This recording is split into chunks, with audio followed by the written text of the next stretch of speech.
Hey guys, we are here to do our conclusion for our Revolutionary War essay. We've done our introduction, body paragraph 1, body paragraph 2, body paragraph 3. Here we are at the conclusion, the end. So the first thing you need to make clear to your reader in conclusion is, why does this matter? And immediately with the American Revolution, I think of two things. One, for you live here. And you might want to understand the place where you live. Even if you don't live here, the United States is an important country in terms of how much money and influence we have in the world, and in terms of our history. We were one of the first nations, in some ways the first country, the first nation, to ever try having a democratic system of government like this, where you really voted on who represented you.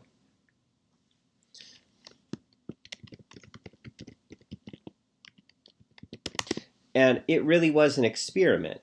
We were one of the first countries to try this, and a lot of people thought it would fail. And so far it hasn't. There's been problems, but it's still going. And you should understand that system so that you can help solve those problems and not give away important rights and important parts of this system that are working. The next thing you need to talk about is to quickly just review each of your paragraphs so the reader knows or kind of has the big idea, the main idea in their head they want to remember. And I think let's look at that first paragraph about the Revolutionary War. What I want them to understand is that this war was mostly caused by money and distance. These people in the colonies just didn't feel like they were part of England, and they didn't want to pay all these taxes to people they didn't know, they didn't vote for. It was also caused by these big ideas, but that was kind of secondary. These ideas of rights, that people should have rights and that they should have a say in who represents them. And so I think with that first paragraph, the big ideas are money and taxes led to war. And then along with that, there were those Enlightenment ideas about rights and voting and representation. That you should vote for people who represent you to have power. That's who should have power. Power is not something you're born with. That second paragraph about the Constitution is where they really had to sit down and have a plan, and they wanted to have balanced power, where they decided to have those branches.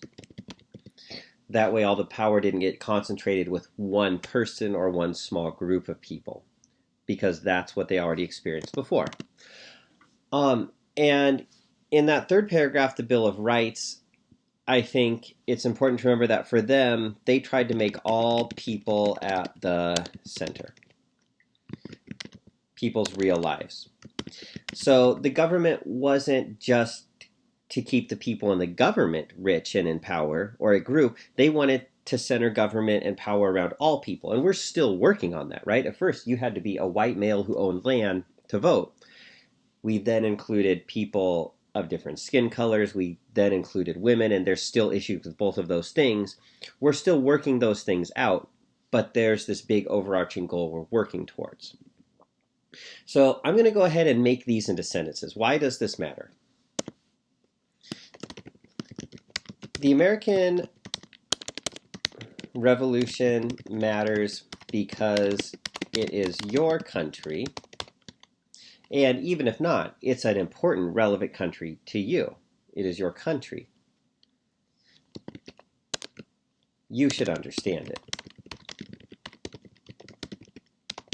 Moreover, it was and is an important experiment in,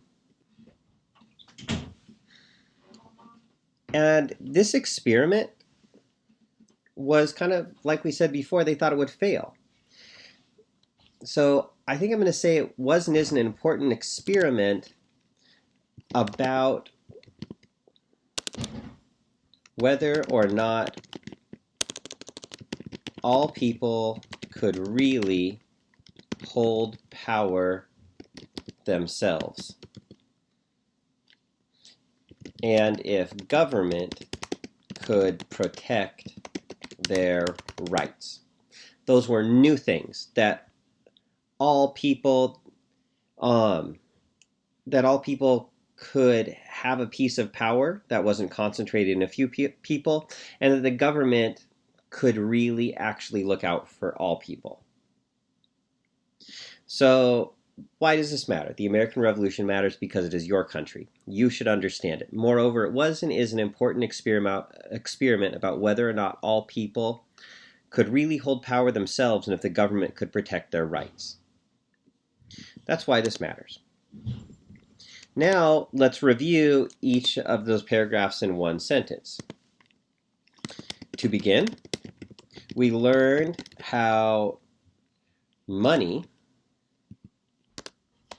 and distance led to a war with England. We also saw how the war started to be, I think I might say, started to be based on some Enlightenment ideas. Right? That wasn't the initial reason for that war. It was the money and distance from England, but it started to take in those ideas of individual rights in the government and being represented. Next, we learned how the people who formed the government, you can call them the founding fathers, the framers, right? The people who initially made that plan. I'm going to call them the framers. Made a government where power was shared in different branches to keep power from being abused. And then last, we learned about the Bill of Rights. We learned about how the Bill of Rights is meant to ensure that government keeps people's freedoms or rights in their everyday lives at the center. Actually, I think I'm going to change that. Their freedoms in their everyday lives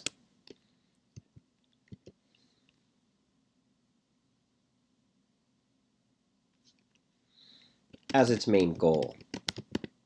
Right? That people really have the freedom to have that better life, and that there's certain things that people have that should not be changed. So the last thing I'm going to say is, what do you want the reader to remember to do? I hope